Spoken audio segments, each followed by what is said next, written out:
O segundo livro de Samuel, capítulo 11. Jesus, somos gratos a Ti, Senhor, por mais essa oportunidade que o Senhor nos concede de estarmos aqui para meditar na Tua Palavra. Nos ajuda, nos abençoa, para a glória do Teu nome, nos capacita. Ajuda-nos, Senhor, a ouvirmos a Tua voz, a compreendermos, ó Deus, o Teu propósito, para que possamos crescer no conhecimento de Ti, entendermos o Teu querer, a Tua vontade, Senhor. Abençoa cada um do Teu povo.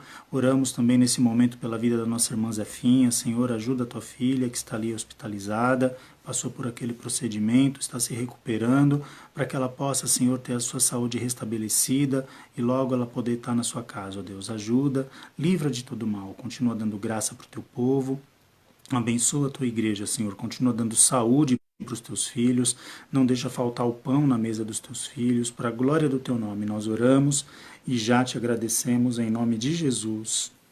Amém. Nós vamos meditar um pouquinho aqui numa palavra hoje, irmãos. Uma passagem conhecida nossa. Paz do Senhor a todos novamente. Já subiu a listinha aí dos que entraram, já não estou vendo mais o nome de todos, mas fica aí uma saudação a todos, amém? Nós vamos fazer uma leitura no segundo livro de Samuel, capítulo 11. Nós vamos ler aqui a partir do versículo 1. Segundo livro de Samuel, do profeta Samuel, capítulo 11, a partir do versículo 1.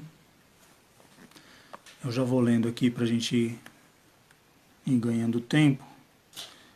E diz assim, ó.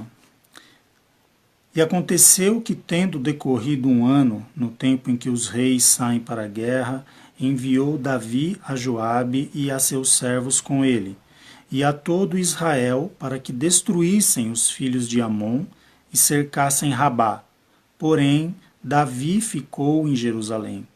E aconteceu à hora da tarde, que Davi se levantou do seu leito, e andava passeando no terraço da casa real, e viu do terraço a uma mulher que se estava lavando. E era esta mulher muito formosa à vista. E enviou Davi e perguntou por aquela mulher, e disseram, porventura não é esta Batseba, filha de Eliã, e mulher de Urias, o heteu?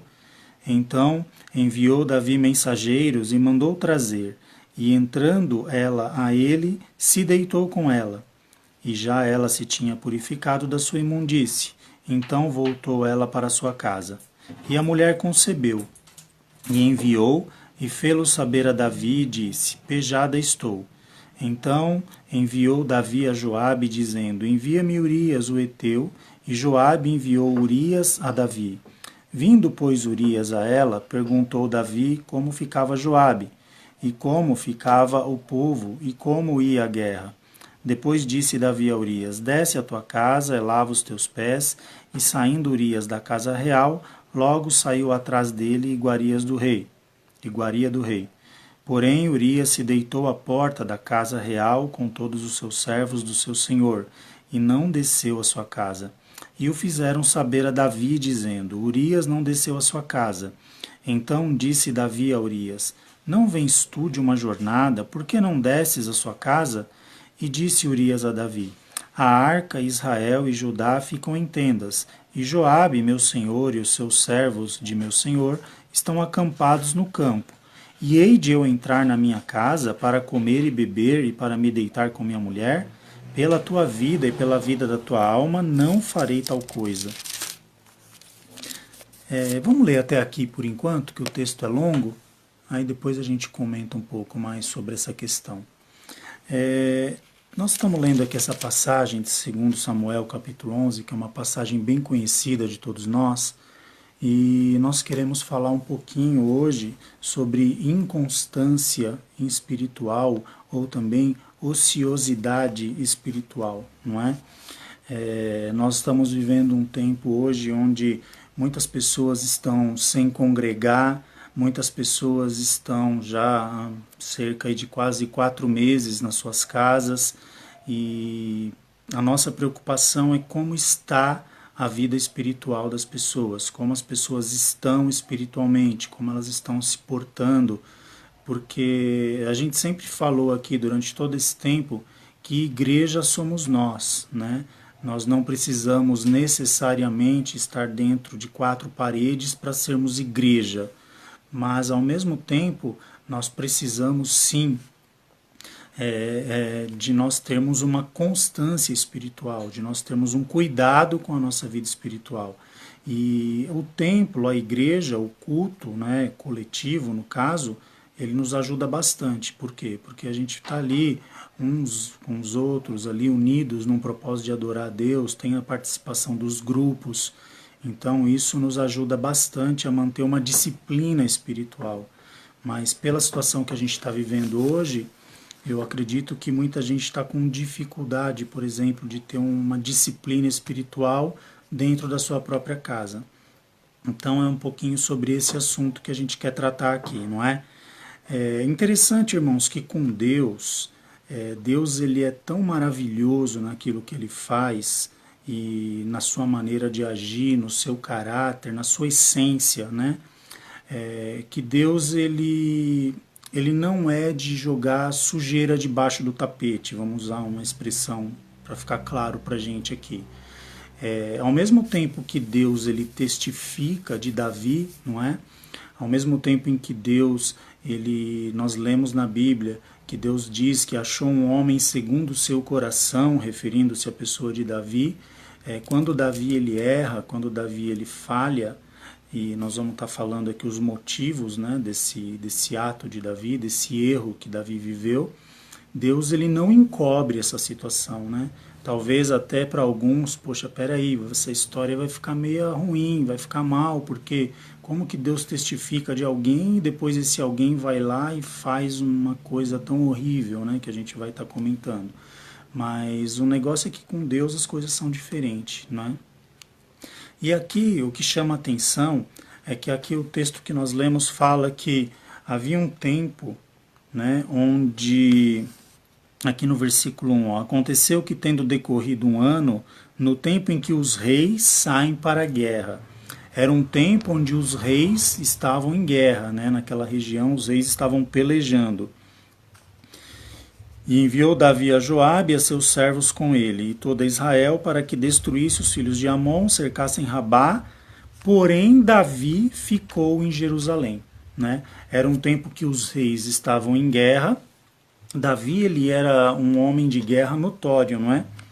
A fama de Davi se deve muito por ele ter sido um grande homem de guerra. Davi ele foi um grande lutador, um grande soldado, né? Um grande rei, mas sempre esteve em frente das batalhas, sempre esteve na frente da peleja, né? Davi ele não era um homem que simplesmente era acostumado a enviar o exército e ficar por detrás. Não, Davi ele estava sempre ali na linha de frente, liderando as batalhas. Quando os homens viam a presença de Davi, dava até aquela motivação, aquele entusiasmo, não é? Porque Davi era um vencedor, não é? Fato é que nós vemos isso desde antes de Davi ser rei, quando ele peleja com Golias, quando numa situação onde nenhum homem do exército de Israel teve coragem de enfrentar aquele gigante, Davi ele não se acomoda, Davi ele não fica ali acovardado, com medo daquela situação, antes ele se dispõe, ele sai a enfrentar o gigante e Deus ali concede uma vitória tremenda para ele, não é? A qual Davi ele fica marcado por essa grande vitória, que foi a derrota de Golias. Então, quando Davi se apresentava numa batalha, era uma motivação para os soldados, para o exército, né? Porque muitos dos soldados se espelhavam em Davi. Mas o fato é que nessa ocasião, a Bíblia diz que foi um tempo onde os reis saíam para a batalha, e Davi ele envia Joabe, né, que era ali um tipo de um general, né, o capitão da guarda, e ele vai liderando os soldados, mas Davi, a Bíblia diz que Davi ele fica em Jerusalém. Davi ele não sai para aquela batalha. E aí no versículo 2, né, nós lemos aqui que aconteceu a hora da tarde, que Davi se levanta do seu leito. Então vamos começar a entender esse contexto. Era um tempo que Davi devia estar pelejando na guerra, mas ele não foi, ele fica em Jerusalém. Ele manda o exército, mas ele mesmo não vai. E aqui diz que Davi, à hora da tarde, ele se levanta do seu leito. Quer dizer, é a mesma coisa da gente está dizendo aqui que Davi, esse dia, ele dormiu até tarde, né? Que ele se levanta do seu leito à hora da tarde.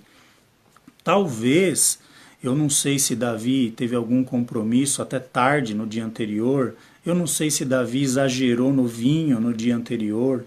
A Bíblia não deixa claro o que acontece aqui para isso ter sido assim, para Davi se levantar tarde, né, do seu leito. E quando Davi se levanta ali à hora da tarde, como a Bíblia diz aqui, ele se levanta do seu leito, ele anda passeando pelo terraço, pela sacada ali do palácio, não é? E Davi, quando ele está ali à toa, imagina aquela situação que a pessoa para, o pessoal está lá pelejando, mas eu estou aqui sem ter o que fazer, e olhando ali pelo terraço, e uma situação que ele estava ocioso, não é? Tanto fisicamente como espiritualmente também. Ele estava ocioso, porque Davi, quando ele estava na batalha, ele estava ligado com Deus. Nós vemos em muitas passagens que Davi pedia sinais para Deus na hora da batalha, e Deus falava com Davi: olha, Davi, quando a folha da árvore balançar é um sinal. Quer dizer, havia essa ligação de Davi com Deus. Então veja que uma situação de batalha para Davi, muitas vezes, o colocava próximo de Deus, não é? Mas Davi, quando ele se isentava, quando ele não estava presente numa situação de batalha, por exemplo, como essa aqui que é descrita no capítulo 11, Davi ele está ocioso espiritualmente, não só fisicamente, mas também espiritualmente. E o fato é que Davi ele para na sacada, ali no terraço, né, do palácio, e ele começa ali a olhar para o nada, como nos dias de hoje, né, os mais jovens diriam, Davi estava brisando no palácio, né? Então ele estava ali parado, ali olhando, e de repente, não foi proposital, não é? Ele vê uma cena de uma mulher se banhando, né? A Bíblia diz que Batseba, ela estava se banhando. Ela também não estava ali se expondo, eu não sei como que era ali naquela época, ela não teve nenhuma intenção de se expor ali para alguém. Eu acredito que ela estava tomando o banho dela e talvez havia ali algum espaço, alguma abertura ali que Davi, talvez uma janela, não sei, por onde Davi conseguia enxergar aquela mulher se banhar, enxergava ali talvez boa parte do seu corpo, e Davi se viu atraído por aquela mulher, né? O fato é que quando Davi ele se vê atraído por aquela mulher, ele manda ali os seus servos, não é?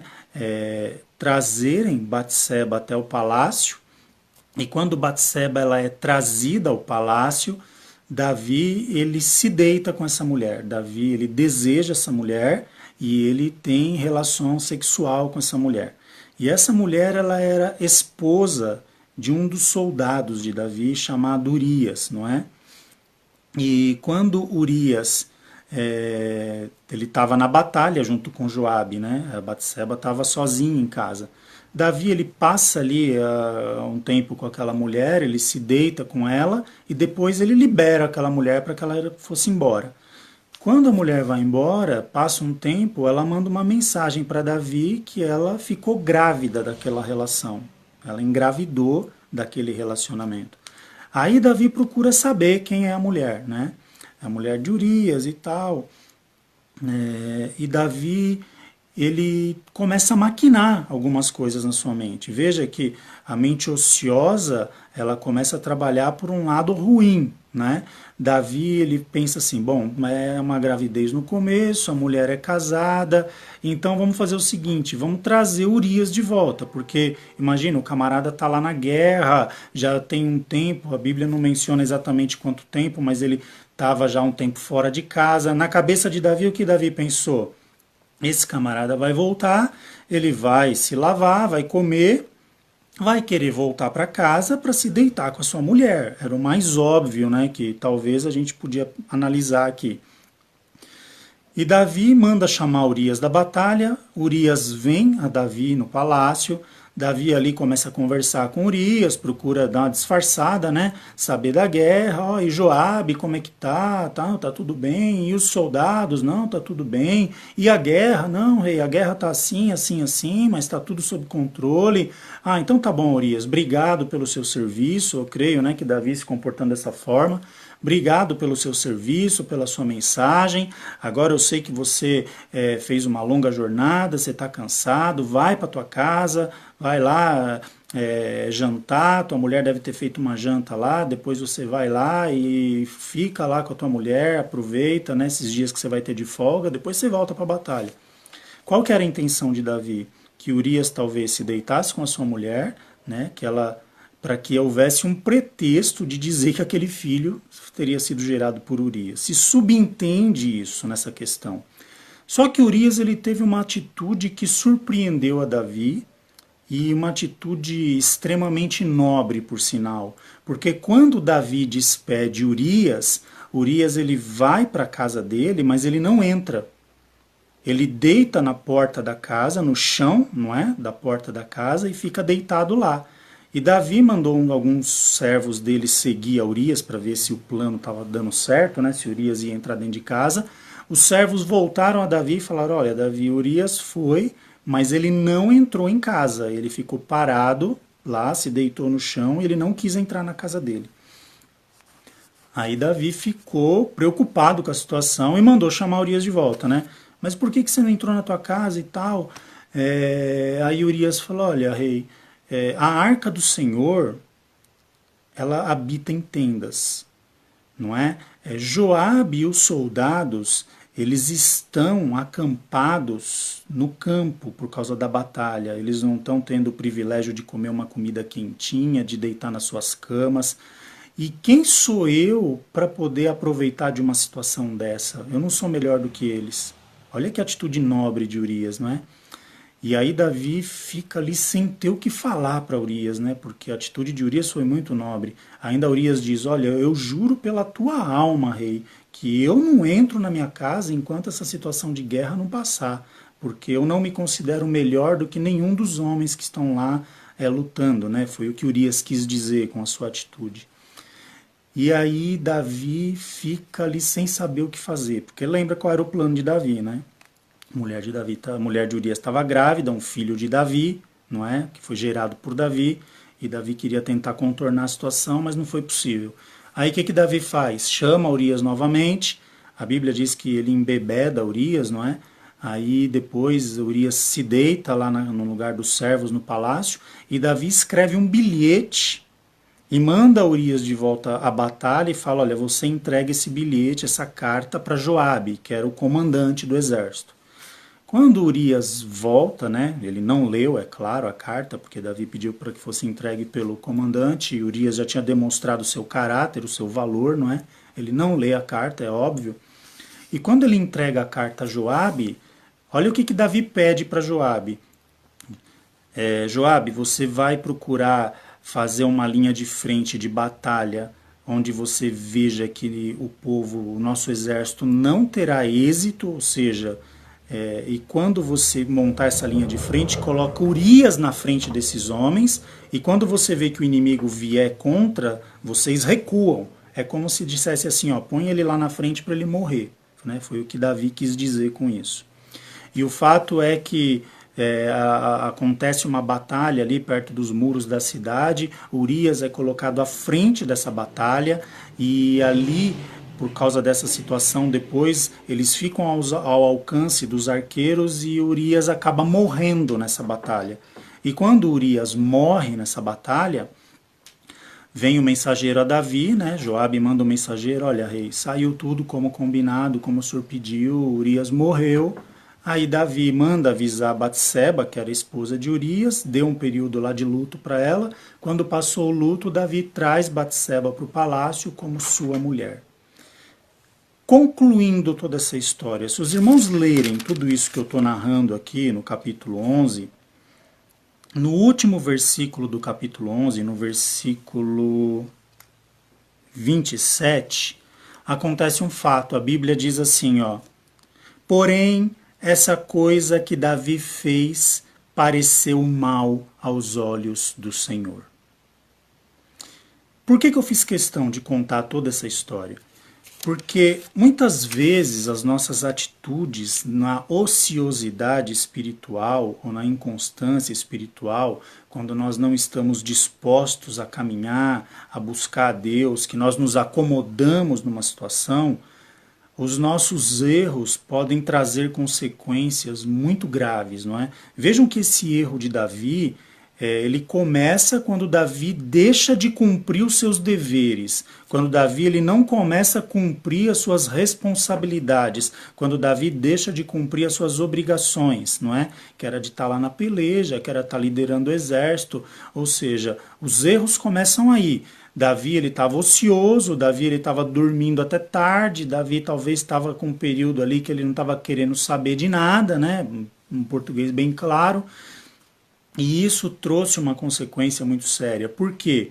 Porque custou a vida de Urias, esse filho de Batseba, que ela engravidou de Davi nessa relação, ele nasce, depois, logo após o nascimento, pouco tempo depois ele morre, né? Davi, ele é cobrado por Deus por essa situação, Davi depois precisou se consertar com Deus, então houve uma consequência muito grande por conta de uma inconstância.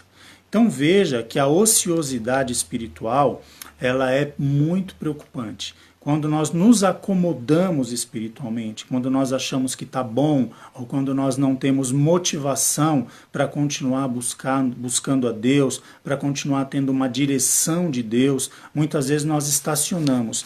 E nesse momento onde a gente estaciona, a gente pode perder um pouco, não é? Ou até além de um pouco, né? Até uma perda maior da nossa intimidade com Deus. Porque, lembra como eu falei no princípio, o que trazia uma intimidade com Deus a Davi? Uma das coisas que ajudava eram as batalhas. Sempre que Davi ia lutar numa guerra, Senhor, e agora? O que eu faço? Ataco? Posso sair em busca do inimigo? Deus pode, certamente vencerá. Ou então Deus mandava esperar. Como teve caso que Deus mandou Davi fugir, né? Davi foi lá uma vez numa luta para ajudar os filisteus e para ajudar Saul, desculpa. Saul estava perseguindo Davi, Davi vai lá, ele luta a favor do povo, derrota os filisteus, né, que eram inimigos lá do rei. Quando Davi fica sabendo que Saul vem, quer dizer, Davi venceu uma batalha para o seu próprio rei.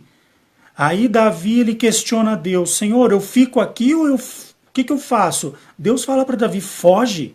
Foge porque Saul vem para te matar. Se você ficar aí, ele vai te matar. Foge. Mas e Davi fala, peraí, mas eu acabei de ganhar uma batalha para ele. Deus falou, foge. Mas veja que essa comunhão com Deus em meio às pelejas era benéfica para Davi. E muitas vezes na nossa vida, os momentos de luta, os momentos de adversidade, os momentos de dificuldade que a gente atravessa, muitas vezes nos aproxima de Deus, não é? Nos traz para perto de Deus porque a gente passa a orar mais, a gente passa a buscar mais, a gente passa a querer uma direção de Deus para as nossas ações, para as nossas atitudes. Mas muitas vezes o comodismo, vamos dizer assim, entre aspas, não é? Espiritualmente falando, a ociosidade, né, é o termo mais correto, espiritualmente falando, pode nos trazer prejuízo, como foi o caso de Davi. Por quê? Porque nós nos acomodamos. E quando nós nos acomodamos, a gente tem que observar, é o que eu sempre digo, existe em nós uma velha natureza que ela só vai ser derrotada de uma vez por todas quando Jesus vier buscar a igreja. Então sempre vai existir aquele lado dentro de nós que vai pender para as coisas que não são de Deus. E como é que a gente vence isso? Quando a gente está afinado com Deus, quando a gente está andando na presença de Deus, quando a gente busca Deus, o nosso lado espiritual, o nosso homem espiritual, ele se sobressai ao nosso homem carnal, não é? Mas se isso não acontece dessa forma, nós muitas vezes podemos tender a estar alimentando o outro lado, que vai também querer ganhar forma e vai começar a ditar o caminho da nossa vida. Uma coisa é certa, que uma ou outra área, seja espiritual ou seja área carnal, natural, uma das duas vai ditar as direções, as diretrizes para a nossa vida. Isso é fato. Então, por isso que existe essa preocupação nessa questão da inconstância espiritual. Veja que muitas pessoas tiveram assim um chamado de Deus e muitas vezes até foram observadas por Deus por não estarem ociosas, né? Nós falamos aqui há poucos dias sobre Gideão. Gideão malhava o trigo no lagar, não é? Enquanto o resto do povo estava ocioso, com medo dos midianitas, sem querer fazer nada, desencorajado, desanimado, querendo parar, querendo não fazer mais nada, Gideão ele procurava pelo menos garantir o sustento da família dele. Ele malhava o trigo no lagar, ele deu um jeito de disfarçar ali aquela situação para que ele pudesse pelo menos sustentar sua própria casa. E isso foi um motivo de Deus observar essa atitude de Gideão e capacitá-lo para liderar um exército para derrotar de uma vez por todas os midianitas. Então veja que quando nós paramos, quando nós estamos dentro dessa ociosidade espiritual, é muito mais fácil a gente querer avançar e querer estar buscando a Deus do que deixar a situação chegar a esse ponto. Porque se a situação chega a esse ponto, depois para a gente recomeçar é muito mais trabalhoso, não é? E o custo disso, o preço, muitas vezes também é bem maior, como foi o caso aqui que nós citamos da vida de Davi, né? Vejam que muitas pessoas em adversidade poderiam ter ficado acuada, poderiam ter voltado atrás, poderiam ter desistido, mas foram pessoas que tiveram... Porque assim, quando as portas estão abertas, a gente vai caminhando, mas quando a gente está sem direção, ou que a gente está em dúvida, por exemplo, para onde ir a direção certa, nós não podemos acomodar porque uma situação física não nos permite ver. Aí é o momento da gente procurar ter uma visão espiritual, uma visão dada por Deus, não é? Eu falando agora, eu lembro daquela passagem, por exemplo, de Esther. Amã ali, ele faz aquela trama toda para que o povo judeu, né, o povo de Israel fosse destruído. Ele consegue ali fazer uma trama para enganar mesmo até o próprio rei, para que o povo fosse destruído, né? E ali Deus, ele através da vida de Esther, ele levanta Esther, não é, como uma libertadora daquele povo, e Esther diante daquela situação onde ela corria risco de vida, não é? Humanamente falando, Esther não podia fazer nada naquilo, porque quem era ela para chegar à presença do rei e para querer mudar a cabeça do rei? Mesmo que vale a gente lembrar que não era qualquer um que entrava à presença do rei. Naquela época havia o costume, né, do cetro, o rei estava sentado no trono com o cetro na mão. Se uma pessoa entrasse na presença do rei sem ser chamada, ali havia os guardas, né, ao lado do trono do rei. Se o rei não estendesse o cetro para aquela pessoa, para que ela viesse e tocasse no cetro, era um sinal de aceitação daquela pessoa na presença do rei. Se o rei não fizesse esse ato de estender o cetro, se ele ficasse parado, era sinal que o rei estava recusando aquela pessoa na sua presença, e automaticamente os guardas, vendo esse posicionamento do rei, iam lá e matavam a pessoa. Veja que o negócio não era brincadeira. Esther, quando ela vê essa situação, que havia sido feita uma trama ali, um plano maquiavélico, uma coisa maligna, para que o povo fosse destruído, o povo judeu fosse destruído, ali no Império Medo-Persa, não é? E Esther, o que ela faz? Ela proclama um jejum de 3 dias, né? Ela recorre a quem? A Deus. Por quê? Para ela ter uma direção. Porque ela não sabia o que fazer. Se alguém falasse, Esther, você é a rainha, convence o rei, ela não entrava à presença do rei a hora que ela queria. Pelo contrário, o rei que mandava chamar quando ele queria, não é? E ela não tinha essa autonomia, ela não tinha esse poder de chegar lá e falar com o rei quando ela quisesse. E o fato é que ela se consagra, ela busca a presença de Deus ali por 3 dias, ela proclama um jejum onde todo o povo participa. Veja que eles podiam ter ficado ali com medo, acuado, achando que tinha acabado tudo, mas não. Eles se posicionaram da maneira correta, diante de Deus. Deus dá graça a Esther, Esther, ela entra à presença do rei depois desse período de jejum. Quando o rei vê Esther entrar, o rei fica ali até assustado, né? Porque se o rei quisesse, Esther morreria ali. Mas o rei, ele age de uma maneira benéfica com Esther, ele estende o cetro, ela toca o cetro, e ali começa um trabalho de libertação, porque Deus, ele vai conduzindo aquela situação para que Amã, né, fosse desmascarado. Os irmãos conhecem a história, eu não vou entrar no mérito aqui por causa do tempo.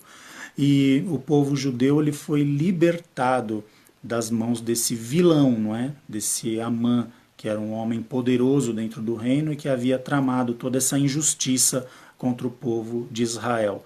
Então veja que a ociosidade, ela não é benéfica em nenhum sentido, não é? A gente pode falar aqui de Abraão.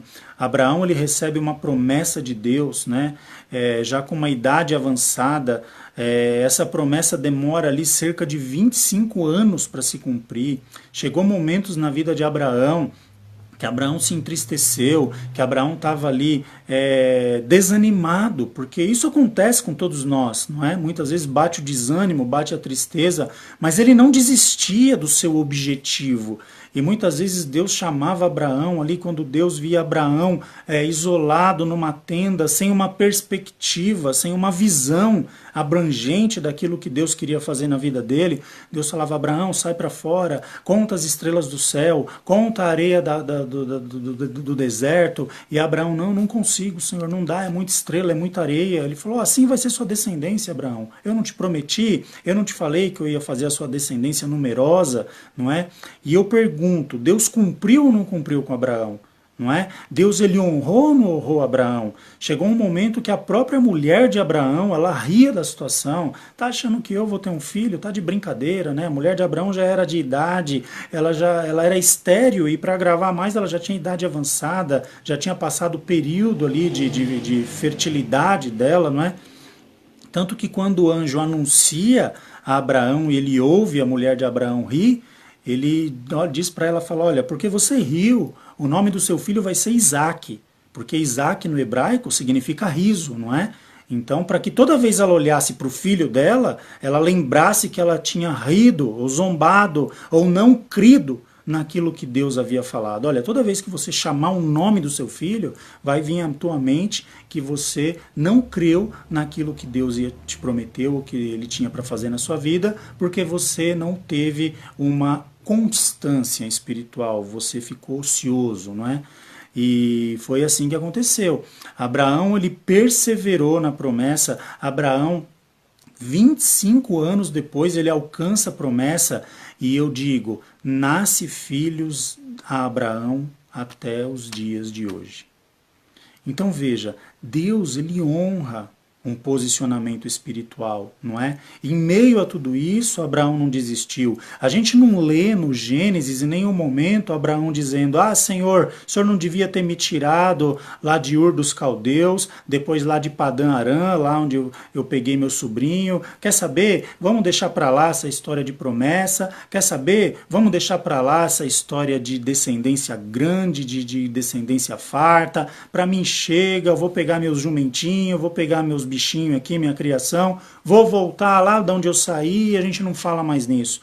Nós não vemos esse posicionamento de Abraão em nenhuma passagem do Gênesis. Por mais triste, por mais angustiado, por mais que tenha demorado para se cumprir a promessa, lá no livro de Hebreus, né, na galeria dos heróis da fé, nós lemos: e creu Abraão em Deus, e isso lhe foi imputado como justiça. Veja, para Abraão ter crido em Deus em meio a tanta situação contrária, é porque ele continuava buscando o Senhor. Porque humanamente falando, talvez, se fosse eu ou qualquer um de nós, teríamos jogado tudo pro alto. Talvez nós teríamos desistido. Talvez nós teríamos dito assim para Deus: Senhor, deixa para lá, não precisa mais, não vai acontecer, eu não estou mais afim, estou voltando, vou lá para minha terra, estava tudo bem lá, vou ficar por lá e vamos deixar esse negócio quieto. Mas nós não vemos esse posicionamento de Abraão, não é? Então, essa é uma situação que a gente precisa se preocupar. Por quê? Agora a gente vai procurar concluir aqui toda essa história.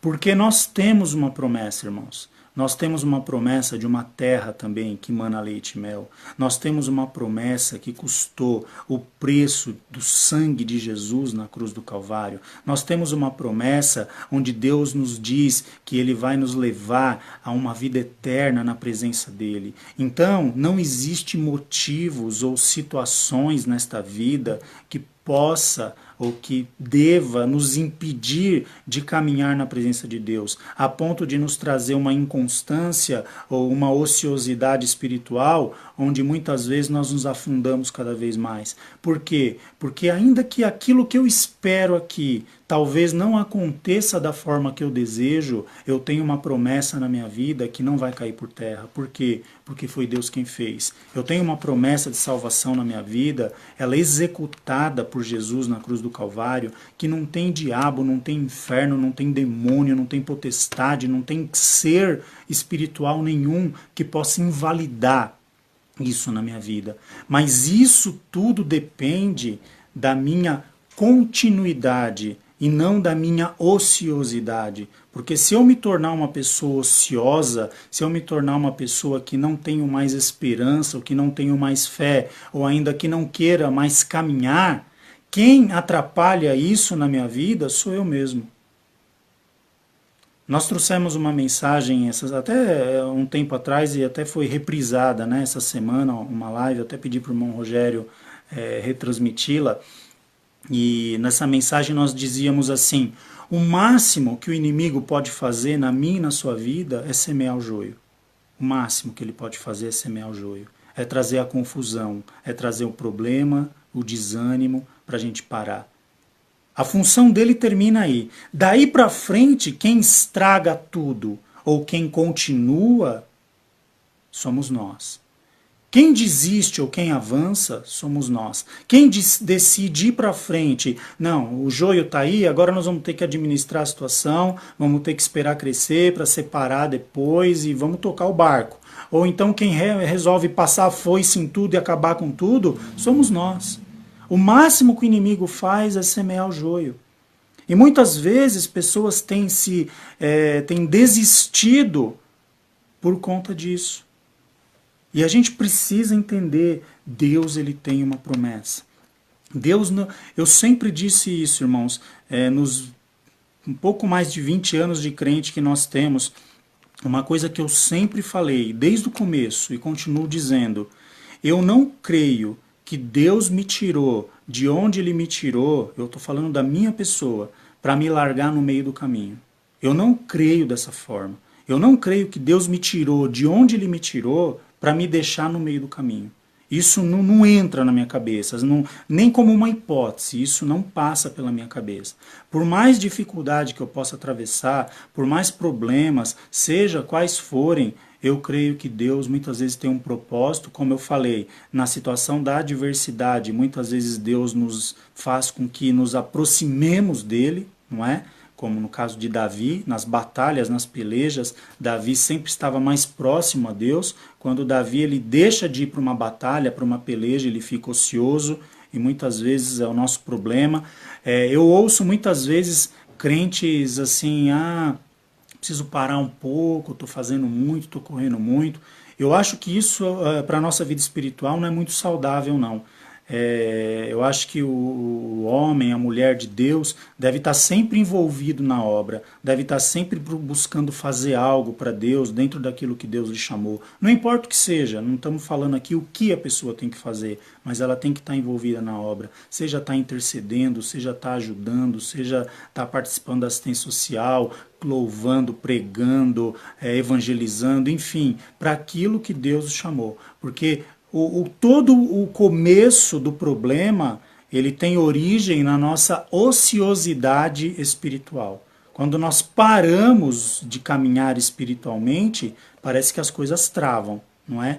Quando nós estamos com a nossa vida espiritual caminhando, andando, fluindo na presença de Deus, a gente começa a contemplar milagres de Deus. Deus abre porta aqui, e Deus faz de uma outra maneira ali, e Deus dá uma estratégia aqui para uma outra situação. Veja que Deus ele passa a tomar conta das outras áreas da nossa vida, porque nós estamos empenhados espiritualmente em servir a Deus. Mas quando a gente deixa isso de lado, parece que as demais coisas elas travam, elas param, elas brecam. Mesmo ainda que a gente saiba que tenha uma promessa de Deus, uma direção para caminhar, mas parece que a nossa visão é tirada. Por quê, irmãos? Porque para tudo nós dependemos de Deus, não é? Para tudo.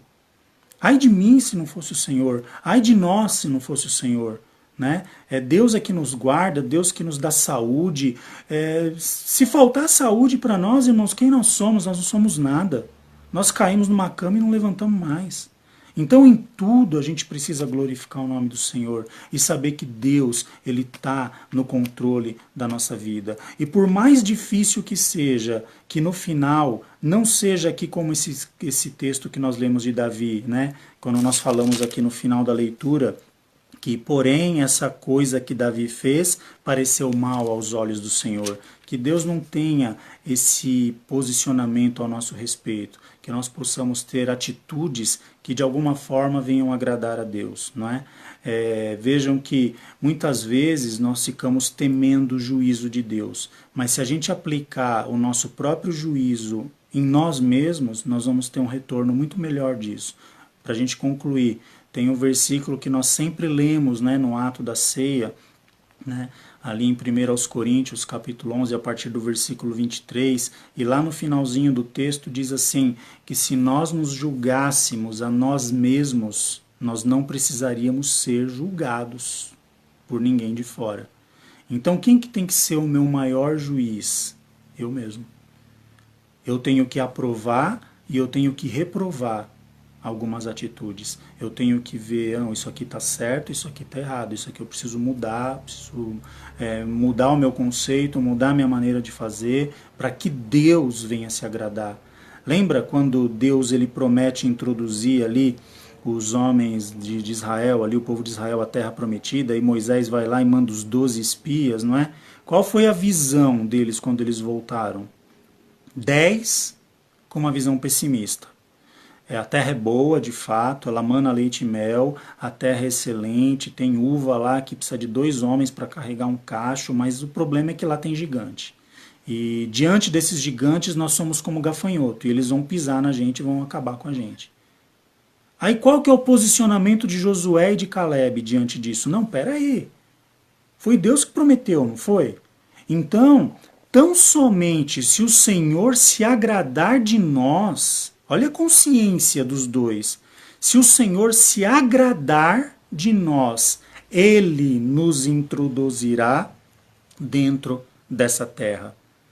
Às vezes nós lutamos tanto por uma coisa, com a nossa própria força, para que dê certo, para que aconteça, e para que seja feita de tal forma, mas veja que às vezes o que está faltando é nós sairmos da ociosidade espiritual. E quando nós deixamos essa ociosidade, nós podemos falar como Josué e Caleb, peraí, tão somente se o Senhor se agradar de mim, se o Senhor se agradar de nós, Ele nos introduz nessa boa terra que mana leite e mel. Veja que depende, para que aconteça, de Deus, mas para que Deus faça, depende de nós, do nosso posicionamento diante de Deus. Então, irmãos, vamos mudar. Vamos sair da ociosidade, não é? Eu sei que nós passamos um tempo aí nas nossas casas, não estou dizendo que os irmãos estavam ociosos, né? Mas eu creio que muitos têm dificuldade, como eu digo por mim mesmo, de você tirar um tempo ali para orar, bate o cansaço, às vezes bate o desânimo, você ter uma disciplina como era antes, não é? Porque na igreja, querendo ou não, você ia lá para o culto, tinha aquele período de oração, você tirava um tempo para orar antes do culto, e muitos não estão indo à igreja. Eu vejo a frequência das lives, nós temos uma congregação ali a igreja cheia de em torno de 70 pessoas, a frequência das nossas lives são 10, 15, quando muito 20 pessoas assistindo. Isso mostra o quê? Um desinteresse, uma ociosidade. Tem gente que simplesmente parece que tirou férias, desapareceu, você não ouve mais nem falar na pessoa. Não é? E isso está errado. Nós precisamos voltar, nós precisamos buscar Deus, a gente precisa voltar, estar na presença de Deus, porque o Senhor se agradando de nós, Ele nos introduz onde nós queremos ou precisamos chegar. O Senhor se agradando de nós, Ele é quem abre portas. O Senhor se agradando de nós, Ele é quem nos dá direção. E muitas vezes a gente esquece desse conceito básico da nossa fé, primário da nossa fé, e queremos fazer do nosso jeito. E a coisa trava. Por quê? Porque nós precisamos do Senhor estar à nossa frente. Amém? Fica essa palavra para todos nós, uma palavra aí de incentivo para que a gente possa deixar, caso alguém esteja em algum estado aí de ociosidade, não é? E que a gente possa estar caminhando na presença de Deus, nos esforçando para buscar a presença do Senhor, mesmo porque a Bíblia diz que o reino de Deus ele é tomado à força. Em outra passagem diz, porfiai por entrar pela porta estreita. Sabe o que é uma porfia? É uma peleja, é uma luta. Entrar pela porta estreita não é fácil. Você não vai entrar pelas portas estreitas deitadão no sofá, dormindo e acordando da tarde. Se você não tiver uma disposição, se você não tiver uma vida com Deus, não é? Porque a vida de todos nós, eu tenho certeza que cada um tem as suas lutas, cada um tem as suas dificuldades, cada um tem as suas pelejas. Então, todos nós passamos por lutas, por dificuldades, e nós precisamos estar, de fato, caminhando na presença do Senhor. Amém? Vamos orar, irmãos? Vamos orar a Deus, agradecendo o Senhor. Como eu falei no começo, vamos lembrar também de estar intercedendo pela nossa irmã Zefinha, tá?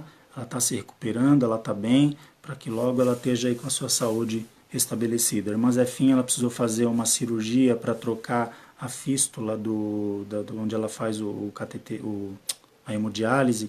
Ela precisou trocar aquela onde pluga ali o aparelho para a hemodiálise, ela teve que passar por uma cirurgia e ela está hospitalizada ainda, tomando os antibióticos, mas ela está bem e terminando esses antibióticos, Deus quiser, logo ela está em casa. Amém? Vamos continuar intercedendo pela nossa irmã. Oremos. Senhor, nosso Deus, nosso Pai, em nome de Jesus, somos gratos a Ti, Senhor, por este momento que estamos aqui na Tua presença, pela Tua palavra. Pedimos a Ti, Senhor, a Tua direção, Senhor, que é tão fundamental. É o mais importante, Senhor, que nós precisamos para ter os nossos projetos, os nossos sonhos concluídos nessa vida. É a comunhão contigo, é a Tua direção, é o Senhor aprovando as nossas ações, as nossas atitudes, é o Senhor na frente, o Senhor abrindo portas, como o Senhor tem feito nas nossas vidas durante todos esses anos, Senhor. Nos ajuda, nos dá graça, nos tira, Senhor, de toda ociosidade espiritual, de toda inconstância espiritual, para que possamos caminhar na Tua presença, Senhor, que possamos compreender a Tua vontade, que possamos ouvir a Tua voz, termos a Tua direção para tudo aquilo que formos fazer. Mais uma vez apresentamos também a irmã Zefinha, Senhor, a Ti, que o Senhor complete essa obra na vida dela, que ela tenha sua saúde restabelecida e em breve possa estar na Tua casa, Senhor, para a glória do Teu nome. Abençoa cada um dos Teus filhos que estão participando dessa transmissão, aqueles também que posteriormente estarão ouvindo esta mensagem, dá graça, fala com todos, Senhor, dá uma semana abençoada, uma semana na Tua presença, livra o Teu povo de enfermidade, de todo mal, Senhor, continua colocando pão na mesa dos Teus servos, não deixa faltar o alimento, para a glória do Teu nome. Assim nós oramos e já Te agradecemos no nome santo de Jesus. Amém. Deus abençoe, meus irmãos, uma boa semana para todos, tá? Deus abençoe grandemente e fiquem na paz do Senhor Jesus.